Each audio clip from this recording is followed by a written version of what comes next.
All right, we are reading Nate Saint on a Wing and a Prayer by Janet and Geoff Benge. We are on chapter 6, titled The Remarkable Repair Job. The answer to Nate's prayer for help came in the form of Phil Bear, a missionary with Wycliffe Bible translators. Phil was passing through Tuxla on his way back to his mission station deep in the jungle, far beyond El Real, where the Waco biplane had crashed. He was curious when someone in town told him about the American who was building wings in his house for a missionary airplane. Phil had to check it out, so he followed the directions to Nate's tiny adobe house. There he found a skinny man laying half-conscious in bed with airplane wing parts and a variety of tools spread around the room. Immediately, he could see that Nate was in trouble. He radioed his mission station and told them he would be delayed in Tuxla for a while. Then he set to work. First, he had to help Nate get well again. He concentrated on finding good food Nate could keep down. He went to the market each morning and bought meat and vegetables to make soup. Then he tackled the huge mound of dirty clothing and bedding that had piled up in Nate's house. There was no washing machine, so Phil had to wash everything by hand. To dry the laundry, he spread it on the cactus plant outside the house. With good food and care, Nate's health quickly began to improve. Before long, Nate was up and about again. Phil insisted on staying to help Nate until he had finished making the parts for the wings. Phil lived in the jungle and knew how important it was for CAMF to be successful. The plane would save missionaries hundreds of hours of traveling time and would open up a whole new areas to the gospel message. The days rushed by. Phil took over all the household chores, from washing the laundry by hand to cooking on a camp stove. There wasn't much cleaning to do because the cactus bush outside the house was not only the clothesline but also the bathroom, and the shower consisted of 3 crates stacked outside the front door with a hose draped over the top of them. The crates were only shoulder high, and when he'd first arrived, Nate had been too embarrassed to shower during the day, waiting instead until nightfall. But as he quickly found out, even in southern Mexico, it could get cold at night. After a few weeks of shivering in the shower, he decided to start showering in the middle of the day, with the sun beating steadily on his back and the occasional neighbor chatting with him as he soaped up. Nate was grateful for Phil Bear's help.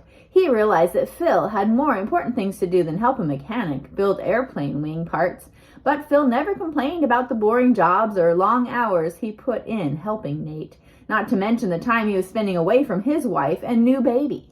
It was Nate's first experience with a real missionary in the field, and he was impressed with what he saw.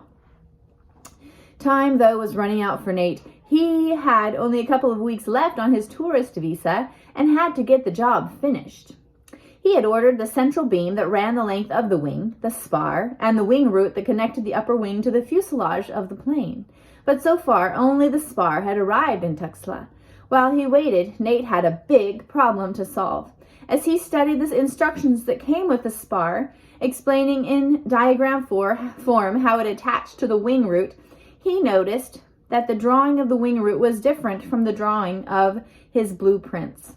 One of the drawings had to be wrong, but which one? Nate knew if he got to the jungle with the wrong wing root, he would have to come all the way back to Tuxla to make another one. That would waste days, and he didn't have days to spare. Nate sat in front of his adobe house in the morning sun and thought about the problem. The only sensible thing to do, he decided, was to reconstruct the old wing root from the basket of pieces from the crash. He would then be able to compare it to the 2 different drawings to see which one was right. It took more than a day to sort out the splintered pieces that belonged to the upper wing and fit them back together into a spar and wing root. Nate wondered, as he worked, which picture of the wing root would be the right one. The answer, he soon discovered, was neither. The reconstructed wing root was unlike either of the drawings. It was a completely different design. Unfortunately, the broken pieces couldn't be fit back together accurately enough for Nate to use the old wing root as a pattern from which to make a new one. All he could do was take the materials to construct a new wing root into the jungle with him. There he could use the wing root from the right side of the plane as his pattern for the new one. Finally, Nate had done all he could in Tuxla. He needed to find the Waco biplane in the jungle and finish the repairs which it had where it had crash landed. But to get the 80 miles to the airstrip at El Real, he needed a plane that could transport him and all his parts and equipment. Since Phil could speak Spanish, he set off to see what he could find. Some locals told him about a charter plane that flew into town from time to time. Fortunately, the plane had just arrived a few days earlier. Nate and Phil hunted all over Tuxla for its owner. They found him in a tavern. He was a 6'2" blonde Dutchman named Hank. Unfortunately, Hank was too drunk to talk to, so Nate and Phil decided to come back the next day. But when they found Hank the next day, he was in a bad mood from being drunk the night before and didn't want to talk to anyone. It took several days of visiting Hank and agreeing to pay him far too much money to get him to fly Nate to El Real. Dealing with the drunk, grumpy, greedy pilot opened Nate's eyes. Is this what missionaries have to go through every time they need to get somewhere quickly? Nate wondered. How would I feel if it took 2 days to round up a pilot to fly my sick child to a hospital from some remote jungle location? An airplane could mean the difference between life and death. Like never before, Nate understood the importance of airplanes in missionary work. He just hoped everything went well at El Real and he could get the Waco biplane flying again soon. Early in the next morning, Nate and Phil arrived at the airport, complete with tools, blueprints, spars, and the 7-foot propeller and all the wooden wing parts Nate and Santiago had made. Nate had weighed every piece and had given Hank the weights. Hank didn't seem worried about how much the cargo weighed. He assured them there would be room for everything. Nate and Phil pushed and twisted and adjusted all the pieces until everything was stowed inside the plane. Nate thought it all up too heavy for the Norseman airplane, but Hank was a pilot and it was the pilot's job to know what was safe for his plane. Besides, Nate reassured himself, Hank must know what he's doing or he wouldn't have survived as a jungle pilot. Nate held on to that thought as he climbed into the Norseman. He waved goodbye to Phil, who had been such a help and a friend. By the time the Waco biplane was in the air again, Phil would be back home at his mission station with his family. Hank pushed the starter button, and the Norseman's engine belched into motion in a cloud of oily smoke. Nate cocked his head to listen. The engine sounded fine to his mechanic's ears. Hank set the flaps for takeoff and revved the engine, and the plane moved forward. He guided the plane to the end of the grass runway, turned it around, checked his instruments one last time, and pushed the throttle all the way forward. They rumbled down the runway. Nate noticed that with the load, the plane took a long time to gather speed. When one of its wheels hit a large mud puddle, the plane slowed. Nate waited for Hank to ease off the throttle and come around for another try at takeoff, since there wasn't enough runway left to get airborne. But Hank didn't flinch. He looked straight ahead as the plane plowed on down the runway, despite the fact that it showed no signs of leaving the ground. Eventually, though, the wheels thumped heavily several times and then lifted off the ground. They were airborne, but the trees at the end of the runway were too close to clear. Nate could see Phil running toward the trees, and he wondered why. It wasn't until several years later, when he met Phil again, that he found out. Phil could see the trouble the Norseman was having getting airborne, and he was running toward the spot where he was sure it would crash. But somehow, it didn't crash. An unexpected headwind helped the plane to barely clear the trees and gain altitude. Nate's heart was pounding. They hadn't hit the trees. They were still airborne and heading east toward El Real. Nate looked across at Hank, who was still looking straight ahead. He began to wonder if he'd been wrong about Hank. Perhaps it wasn't good piloting skills that had kept him alive this long, and they still had to land. Nate began praying hard as lush green tropical vegetation passed beneath them. The jungle was so thick that Nate didn't notice the El Real airstrip until they were right over it. Hank buzzed the strip with the Norseman as Nate peered down. He could make out the outline of the Waco biplane. Its nose and left side were covered with a blanket. Nate wondered what the damage looked like beneath the blanket. Hank banked the plane around and came in for a steep landing. When the wheels hit the ground, Nate breathed a prayer of thanks and hoped he never had to be at Hank's mercy again. Hank was eager to get back to Tuxla, so he helped Nate unload the plane. As soon as the plane was empty, he was on his way, leaving Nate alone in the jungle. Nate didn't have time to think about the snakes or the jaguars that could be lurking in the trees around him. He had a job to do. He pulled the blanket off the fuselage. His heart sank when he saw the damage. The wing area was more torn up than he thought it would be. Nate wondered if the engine would still run after sitting out for so long. He turned the key, which had been left in the plane, and hit the starter button. The engine sprang to life. That was one less thing Nate had to worry about fixing. That is, until it spluttered and died 2 minutes later. Nate frowned and wondered why it had stopped. He found the answer soon enough. Mud wasps had built little mud villages in the fuel tank and fuel lines.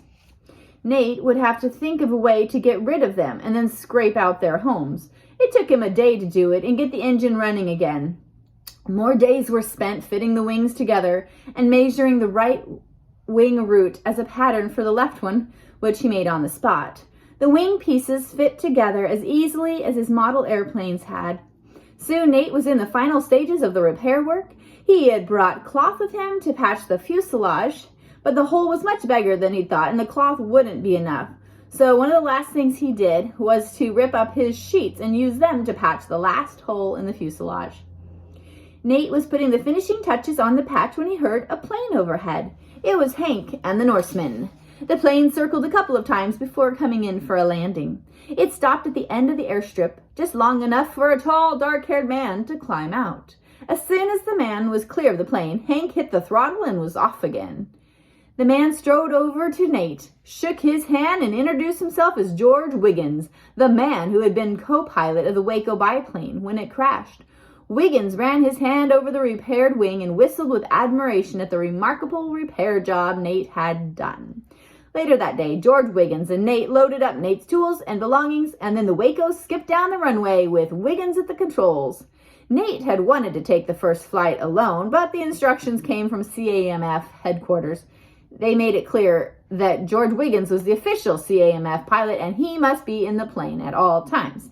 Nate decided he would have to say something about the situation to Jim Truxton and CAMF when he got back to the United States.